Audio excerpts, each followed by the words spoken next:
Hello everyone, it's Tarsher. So, magluto taron og pagkaon ako, gulay. Ako alang ning pagkaon kay dili man sila mukaon. So, magluto tag tinunuan na kalabasa, sayote, og gabi, onya, talong. And it's my version, okay? So, iuna na ko ang sibuyas. Kamay na sibuyas. Onya, butangan akong tanglad.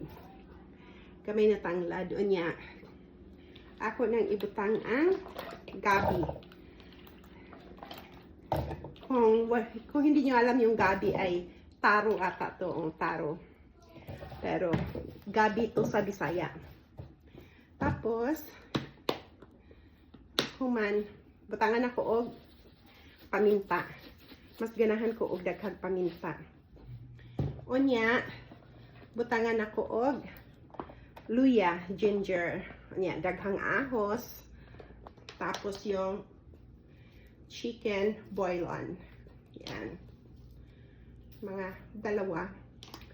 Onya, ako nang ibutang ang kalabasa.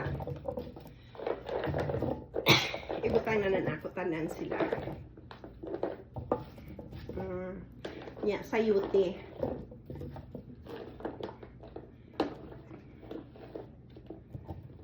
Tapos, talong.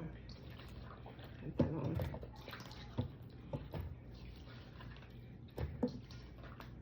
As I said, it's my version. So, ganyan lang siya.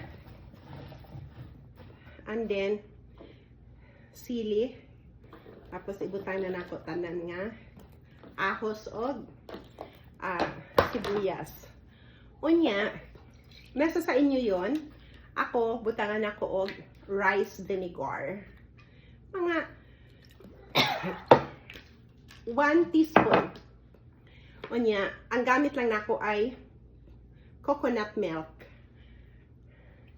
Ang gamit ko ay ganyan lang. Tapos, lagyan ko ng kalahating tubig para may sabaw siya konti. Magsabaw naman yan. And then, ato alay siyang takpan. Lutuon lang ni nato og 10 minutes luto na.